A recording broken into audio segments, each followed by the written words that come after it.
Ramatoahery Daniel mpitandrina ny fiangonana Refi France no faly indray miarabanao zay mihaino sy manaraka izao fandarana izao. Afaka niova ny fiainanao satria sitrapon'Andriamanitra ny ampitsimbadika ny tantaram-piainanao amin'ny tsara lavitra ary nitondra ny fiainanao amin'ny voninahitra, mankamy ny voninahitra. De zany indrindra no anton'izao fandarana izao izarana aminao ndray teny velona sy mahery mamony sy manafaka satria hoy Jesosy ao amin'ny Jaona 9 ka ny 9:telopolo sy ny 2:telopolo hoe raha maharitra amin'ny teniko ianareo hoy Jesosy de ho mpianatra tokoa ka ho fantatrareo ny marina ary ny marina afaka anareo tsy ho andevo. Teny amony sy anafaka anao ny famarinan'ny tenin'Andriamanitra zo zaraiko ankehitriny mikasika ny amin'ny antsona hoe fahaterahana indray de izay no teny izay orenesika amin'izao fotoana izao. Tiako aritsika iaraka maka tenin'Andriamanitra izay tenin'Andriamanitra atao amin'ny baiboly miresaka mikasika ny amin'ny fahaterahana indray de atao amin'ny Jaona 3 manomboka amin'ny 1 vakitsika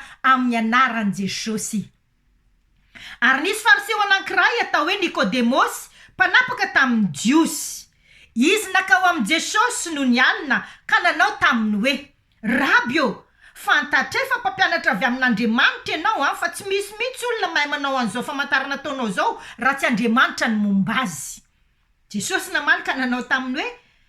falazaiko aminao marina de marina tokory Nikodemosy, raha tsy ateraka indray ny olona de tsy mahazo mahita ny fanjakan'Andriamanitra. Hoy Nikodemosy taminy,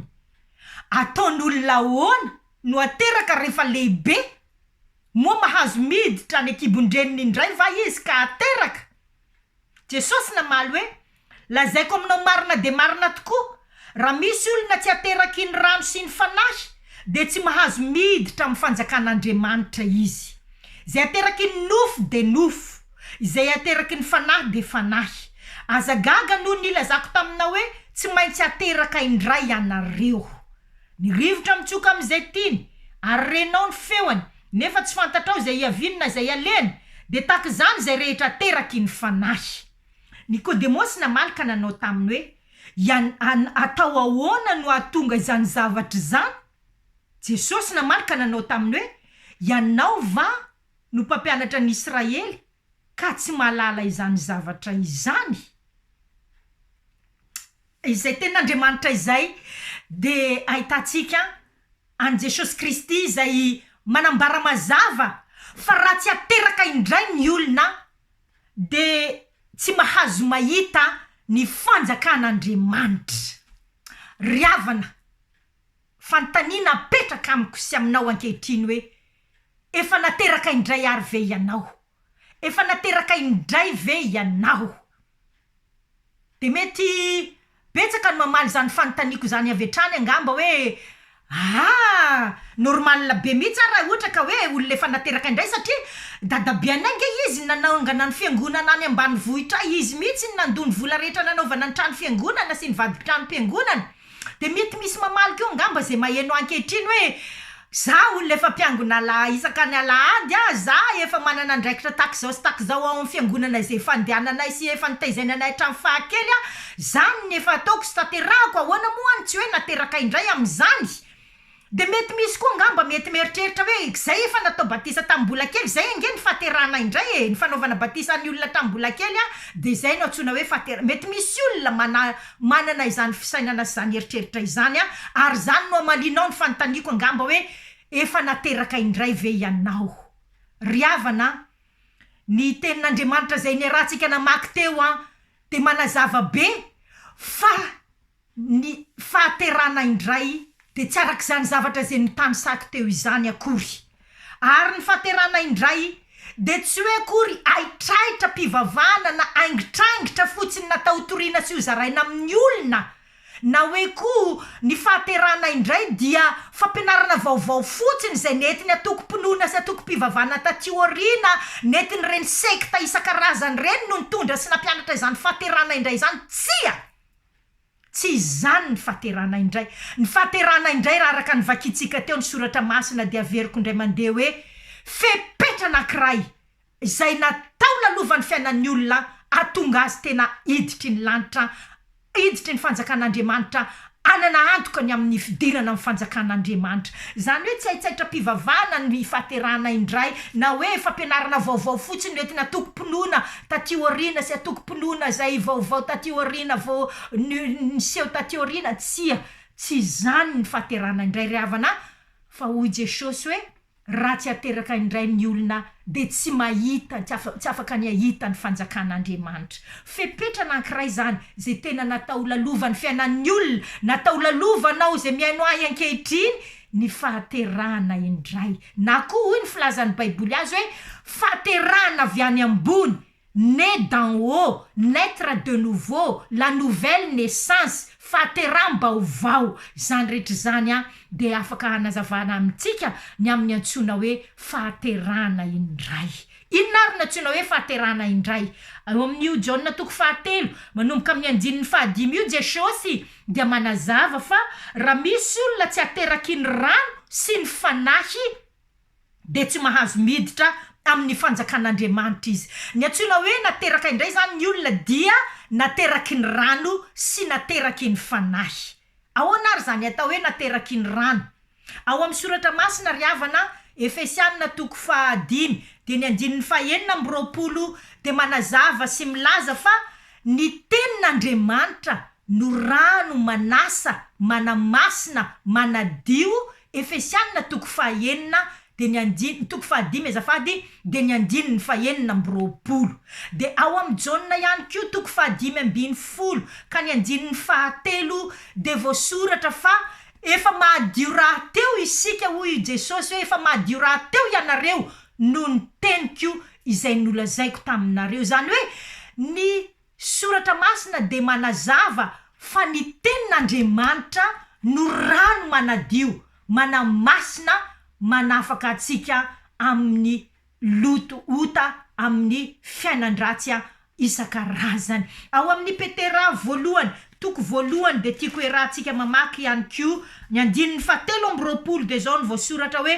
fa efa teraka indray ianareo tsy tamin'ny vomety oloha fa tamin'ny tsy mety oloha de ny tenin'Andriamanitra izay velona sady maharitra zay tenin'Andriamanitra izay ihany ko de mbola manamafy fa ny tenin'Andriamanitra no niteraka atsika indray nanadio ny fiainantsika zay nino sy nandray azy de izay no atsona ilay atsona hoe nateraky ny rano ny olona anankiray ny olona nateraky ny rano zany dia ny olona zay nandre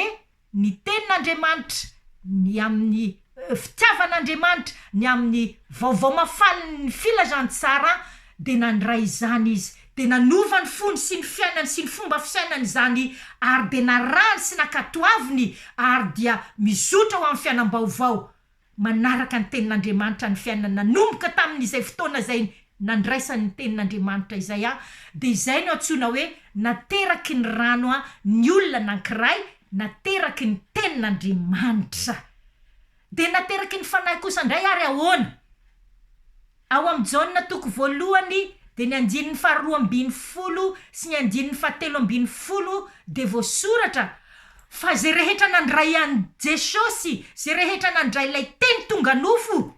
de nomena hery nomen'Andriamanitra hery ho tonga zanak'Andriamanitra de hoy ny toyany hoe de ireo zay tsy nateraky ny raha na ny sitrapony nofo na ny sitrapony olona fa ireo izay naterak'Andriamanitra ny antsoina hoe nateraky ny fanahy kosa indray zany ny olona anankiray dia olona zay nanapa-kevitra ihany koa izy teo amin'ny fiainany tamin'ny fotoan'andro anankiray nanapa-kevitra nandray an'ilay teny tonga nofo de ilay Jesosy Kristy zay nomen'Andriamanitra ho famonjena zao tontolo zao nekeny sy ny raisiny Jesosy ilay teny tonga nofo mba ho tompony eo amin'ny fiainany sy ho mpamonjy azy araka ny tenin'Andriamanitra hoe raha manaiky an Jesosy ho tompo amin'ny vava ianao ary mino amin'ny fo fa Andriamanitra efa nanangana azy tamin'ny maty de ho vonjena ianao fa amin'ny fo ny nona azahoana famarinana ary amin'ny vava anekena azahoana famonjena raha manaiky an Jesosy mandray an Jesosy ny olona anankiray de men'Andriamanitra hery izy de ilay fanan'Andriamanitra ilay fanany Kristy zay tomboka se mahatonga azy naterak'Andriamanitra nanomboka tamin'izay fotoana izay izay no antsona hoe nateraky ny fanahy ilay olona anankiray de olona nandray an Jesosy teo amin'ny fiainany ka dia nahazo hery nahazo ilay fanan'Andriamanitra ilay fanahiny Kristy zay ahafahany mandeha araka ny fitarian'ny fanahy masina araka ny sitrapon'Andriamanitra araka ny tenin'Andriamanitra zay ny fanazavana fohifohy ny amin'ny antsona hoe nateraky ny rano sy nateraky ny fanahy de reo olona zay nandre ny tenin'Andriamanitra ary de nanaiky navaozy ny tenin'Andriamanitra izy nanaiky ny diovy ny tenin'Andriamanitra izy nanaiky nanaraka ny tenin'Andriamanitra izy ary ko nanaiky nandray an Jesosy de nomen'Andriamanitra hery ho tonga zanak'Andriamanitra de reo zay tsy nateraky ny ra sy ny nofo sy ny sitrapon'ny olona fa nateraka Andriamanitra hoy ny voasoratra apetraka aminao ary ny fanontaniana androany hoe efa nateraka indray ve ianao riavana ny fahaterana indray dia tena hoe zavatra mazava ao an-tsaina sy ao am-po satria fanapahan-kevitra tamin'ny fotoana andro anankiray zay tsy hay-adinoina ny nanaovana azy za manokana de fantatro ny daty naterahako ny date de naissance koa fantatro de tsy adiniko mandrak'izay fa koa ny daty naterahako indray na tonga lay olona hoe né d'en haut de fantatro koa mandrak'androany ary tsy adiniko mandrak'izay 21 octobre 1981 tamin'io daty io andro alarobia 21 octobre 1981 de fantatro hoe nateraka indray ny fiainako nanomboka teo de né d'en haut satria noraisiko ilay Jesosy ilay teny tonga nofo ary de tena hoe nanaiky nanomboka tamin'io fotoana io ny anaraka ny tenin'Andriamanitra sy ny fanan'Andriamanitra zay voasoratra ao amin'ny Romanina 5 ka ny 9:4 hoe fa izay tariny fanan'Andriamanitra no zanak'Andriamanitra tonga zanak'Andriamanitra tamin'ny 21 octobre 1981 andro anankiray alarobia zay nanapahako hevitra hoe ho an'i Jesosy ny fiainako niraisiko lay teny tonga nofo ary de niraisiko ny tenin'Andriamanitra nanadio ny fiainako nanadio ny fisainako sy ny foko sy ny fanahiko ary nekeko ho arahako andehanako indray amin'ilay fiainam-baovao izay hoy ny voalaza ny tenin'Andriamanitra amin'ny Korintianina 2:5-7 hoe ko raha misy olona ao amin'ny Kristy dia olom-baovao izy né d'en haut izy lasa ny zavatra taloha fa indreo tonga vaovao ireo zay ny fanazavako fohifohy aminao riavana ny antsona hoe fahaterana indray averiko apetraka aminao le fanontaniana hoe efa nateraka indray ve ianao averiko indray mandeha tsy ny fananana andraikitra ao amina toko-pivavana anankiray akory no antsona hoe nateraka indray tsy hoe akory ny fandehanana miangony isan-kalady no atonga ny olona anankiray hoe nateraka indray ny olony na hoe koa ny fanaovana fombafomba fivavana isan-karazany no mahatonga lay olona hoe iny le olona fa io izy nateraka indray tsia ilaina zany rehetrarehetra zany mety tanterana eo amin'ny fiainana tokoa rehefa nateraka indray le olona fa kosa ny fahaterana indray de fanapahan-kevitra mazava ekenao eo amin'ny fiainanao Jesosy ho tompo arahinao raisinao ny tenin'Andriamanitra anadio ny fiainanao andehananao amin'ny fiainam-baovao niteraka anao indray anavao anao indray tena anova ny fiainanao de izay vanim-potoana anankiray izay tsy adinoina mandrak'izay ny fanapahan-kevitra io izay no antsona hoe nandalo le fahateram-baovao ianao ka raha mbola tsy lalovanao izany fanapahan-kevitra izany demarsa izany de tiako androany tena hoe tsy andalo foana ity fotoanan'io ity fa ho fantatrao mazava arak'izany tenin'Andriamanitra izany hoe any ivelan'ny fanjakan'Andriamanitra ianao raha mbola tsy nateraka indray hoy Jesosy lazaiko aminareo marina de marina tokoa raha tsy ateraka indray ny olona de tsy mahazo mahita ny fanjakan'Andriamanitra raha tsy ateraka indray ny olona de tsy mahazo mahita ny fanjakan'Andriamanitra raha ohatra zany ka indray mandeha nateraka ihany ianao de lay nateraky ny reninao lay nateraka ranofo lay nateraky ny filany nofo nateraky ny nofo sy ny ra sy ny sitrapony olona fotsiny raha indray mandeha fotsiny noho ny terananao de hiaran'ilay fahafatesana faharoa ny olona nateraka indray mandeha fa raha mandalo ilay fahaterahana vaovao fahaterana indray fahateram-baovao kosa ny olona anankiray de tsy aran'ilay fahafatesana faharoa izy fa fahafatesana fandaozana ity zao tontolo zao ity ihany no lalovany de ahita izy lay fiainana mandrak'izay ny fanazavan'i Jesosy tiako ianao androany raha naroatra ity fotoana ity anapa-kevitra n'olotra ny fiainanao an' Jesosy anapa-kevitra ny tena hoe anaiky ilay fahaterana indray ande araka ny tenin'Andriamanitra zay zaraina sy toriana sy ampianarina anao atonga anao anana ilay fiainam-baovao miaraka amin'ny Jesosy andro mety androany fotoana mety androany riavana ny olona nateraka anay indray de olona mahagaga hoy ny tenin'Andriamanitra am'ilay Jaona toko voalohany 7:7 hoe tsy olona nateraky ny ra na ny sitrapon'ny olona na nateraky ny fotsiny ny olona nateraka indray fa hoy ny voasoratra hoe nateraka Andriamanitra ny voan'Andriamanitra ny toetra ho aminy manana lay toetra n'Andriamanitra manana lay vokatry ny fanahy masina hoy ny tenin'Andriamanitra amin'ny Galatiana toko 5 ka ny 2:20 hoe hanvokatry ny fanahy kosa de zao fitiavana fifaliana fiadanana faharipo fahatsara-panahy zava-tsoa rehetra zay avy amin'ny fanahy masina dia natao hita eo amin'ny fiainan'ny olona anankiray de ny fahaterana indray no mahatonga ny olona afaka mitondra izany vokatry ny fanahy masina izany lay vokatry ny fanahy masina zay tian'Andriamanitra ho hita eo amin'ny fiainantsika de ny fahaterana indray no manome azy izany vokatry ny fanahy masina izany manome azy izany fahaizana mandeha araka ny fanahy izany ilay fanahy zay raisin'ny olona anankiray amin'ny fotoana fandraisany an' Jesosy ho tompo sy mpamonjy ny fiainany manokana de iny fanahy iny no mampahatonga ny olona zay nateraka indray mahay mandeha araka ny fanan'Andriamanitra de hoy ihany tenin'Andriamanitra atao amin'ny Galatiana toko 5 ka ny 4:4 hoe zay tarihan'ny fanan'Andriamanitra no zanak'Andriamanitra natao isika anana ny fanan'Andriamanitra hitarika atsika de natao isika andeha arak'izany de izany no mampanana antoka atsika ny amin'ny fiainana mandrak'izay de hoy ny voasoratra hoe fa zay rehetra naterak'Andriamanitra de mpandova n'Andriamanitra sady piray lova amin'ny Kristy koa Galatiana toko 5 de ny 9:9 7:7 de manazava izany hoe koa raha zanaka de mpandova mpandovan'Andriamanitra sady piray lova amin'ny Kristy koa tanao am'izany mazava-dehibe lay atsona hoe nateraka indray ny olona manana antoka ny amin'ny fiainana mandrak'izay manana ilay fanahy miara-milaza amin'ny fanahintsika isika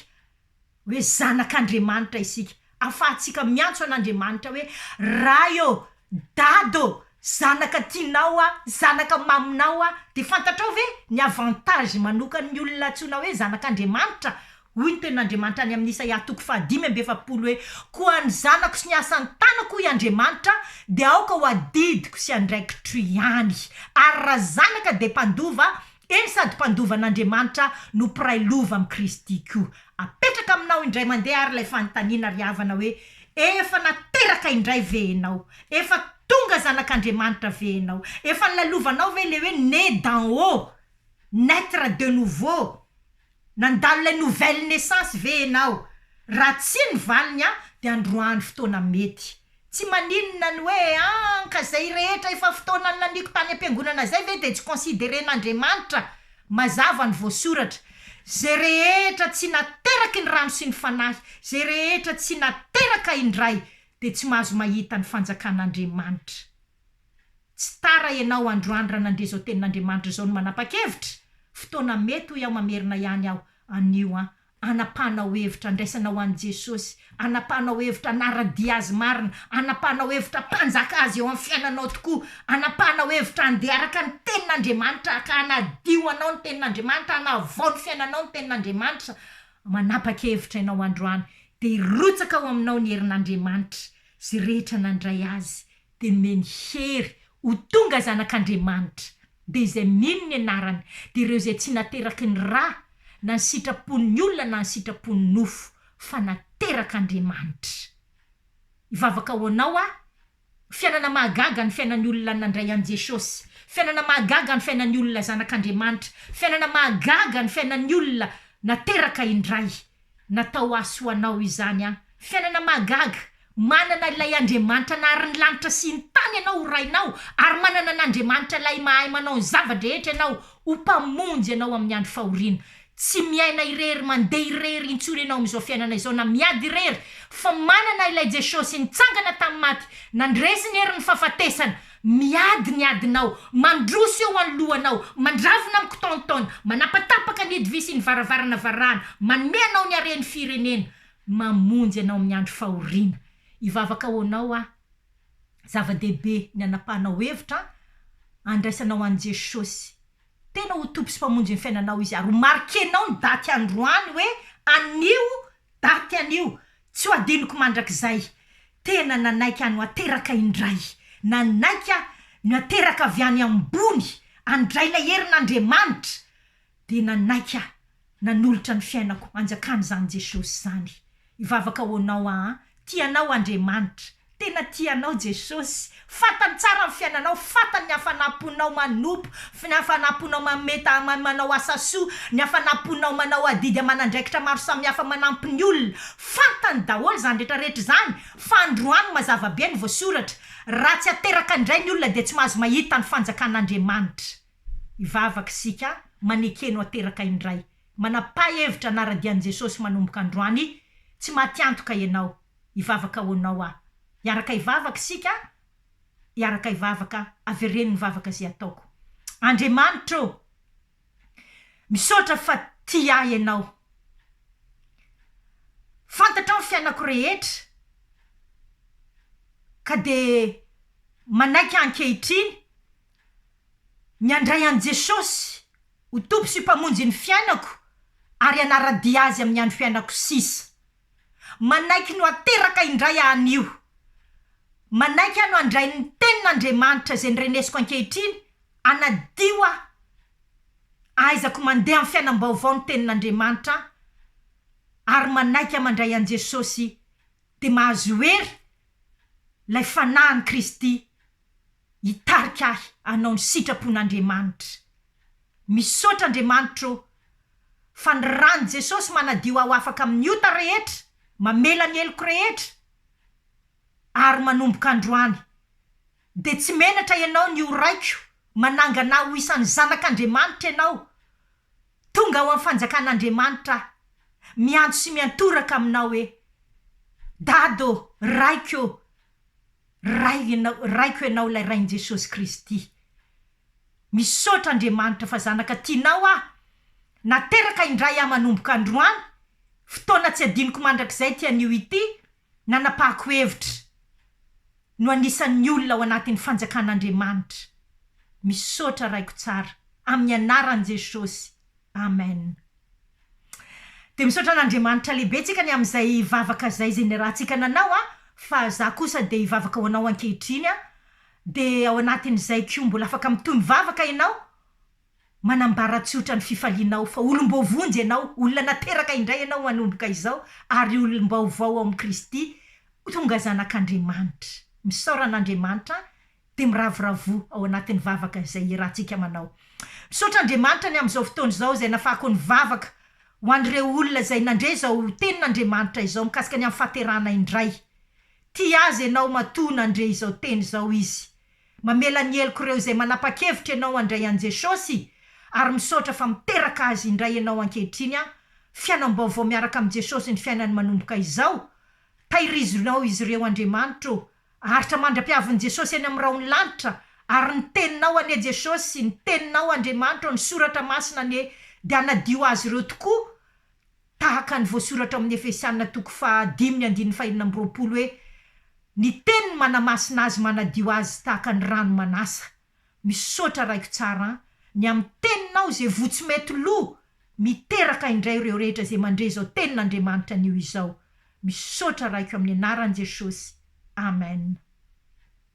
De te ilaza aminao manomboka anio hoe aza dinona ty andro anio ity, zay andro niterahananao indray,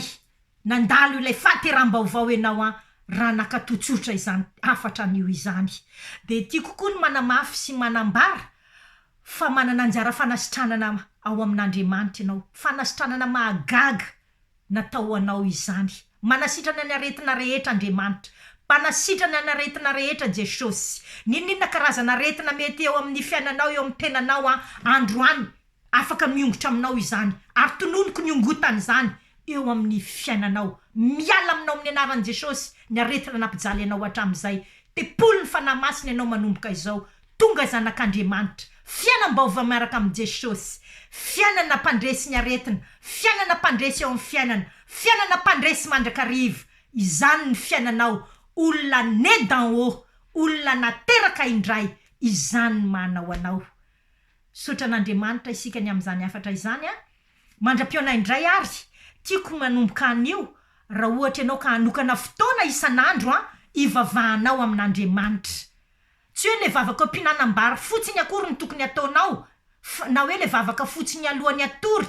fa manana mihitsy tena hoe